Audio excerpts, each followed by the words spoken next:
All ego patterning is washed by devotion to me. Human beings are, in general, mightily unwilling to truly deal with their own reactivity and their own egoic limitations. As soon as a person is confronted with a real demand to change his or her act, the individual typically becomes reactively entrenched in the attitude of unwillingness to change and lapses into being a mere case. However, if you, as my formerly practicing devotee, want to enter into the real transcendental spiritual process in my divine avataric company, you simply must deal with all of the very real matters of your own ego patterning. This responsibility cannot and must not be avoided. To truly and effectively exercise this responsibility for transcending your own ego patterning is not easy. However, I have given you all the necessary means to do so, and those means are not a matter of merely applying yourself to various forms of self-discipline. Fundamentally, the means of transcending yourself is the devotional recognition response to me, in and as my divinely avatarically born, bodily human divine form and person, forgetting yourself by really, to me responsively, turning to me in and as my divinely avatarically born, bodily human divine form and person. To invoke me, feel me, breathe me, and serve me, you must become your actual life practice, moment to moment.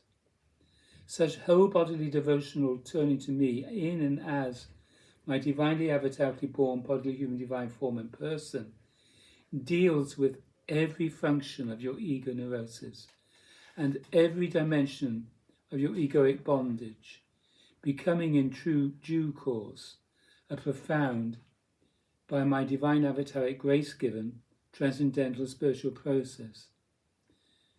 To truly and effectively deal with your own egoic limitations is no trivial matter. You must understand. I am telling you that everyone, without any exceptions, has egoic limitations, both ordinary or even superficial limitations, and limitations that are hell deep. Radical devotion to me, the simple and direct whole bodily, to me responsive turning of the four principal faculties to me, in and as my divinely avatarically born bodily human divine form and person, is the foundation and thereafter always necessary and ongoing practice, whereby all ego patterning is washed in my devotee. That, to me responsive fundamental devotional and in due course transcendental spiritual practice must be entered into in such a manner that it deals with and awakens the understanding of all of the patterning of egoity. Some radical self-understanding is not a matter of self-analysis or involvement in case, rather, that, to me responsive, fundamental devotional and in due course transcendental spiritual practice is a matter of persistently turning to me and thereby being reflected to yourself. The first sign of my devotee's real experience of me is the pressure he or she feels when turned to me. My pressure, and indeed my intrinsically egoless person altogether, is an offence to the ego. My pressure and my intrinsically egoless person altogether is the great divine avataric means by which you, as ego I, are reflected to yourself. Feeling the pressure of me reflecting you to yourself until you utterly and perfectly turn to me only makes you inevitably self-aware. The particular contents of narcissists that are thus reflected to you are never in and of themselves the point. The practice in my divine avataric company is simply to persistently engage the real discipline of, to me responsive and strategic devotional turning to me, in and as my divinely avatarically born bodily human divine form and person. By so doing, and by responsibly embracing all the forms of functional, practical, relational, and cultural self-discipline I have given to you, there is purification of the bound or separate and separative personality.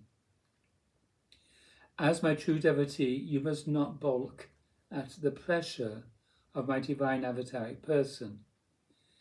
That pressure of me is my avatarically given divine and most ultimately divinely liberating gift to you, by which I am simply leading you to the transcending and the most fundamental understanding of egoity.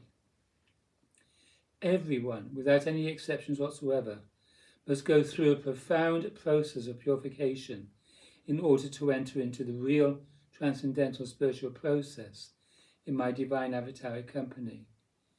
That purifying process cannot be avoided by anyone.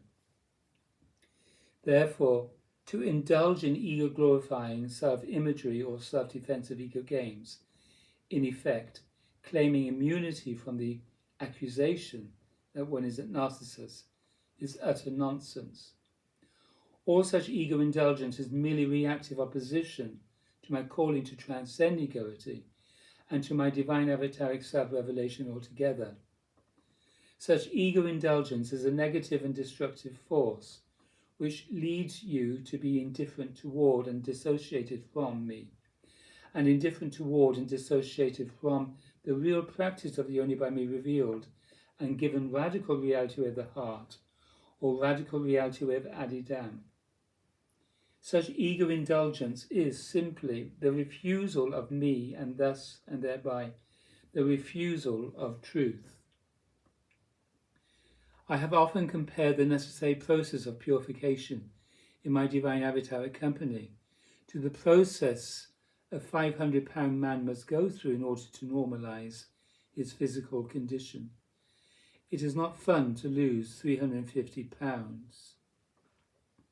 On the other hand, the necessary process of purification in my divine avataric company need not, and indeed must not, be a matter of constantly having your attention on the difficulty of what must be endured. Instead, you should always simply give your attention to me, in and as my divinely avatarically born, bodily human divine form and person. I have given you the fullness of the devotional life in my divine avataric company as the context for a disciplined existence. In that by me given context, there is no ordeal of working on yourself. There is simply the by me given form of right life in the circumstance of devotional ecstasy in me.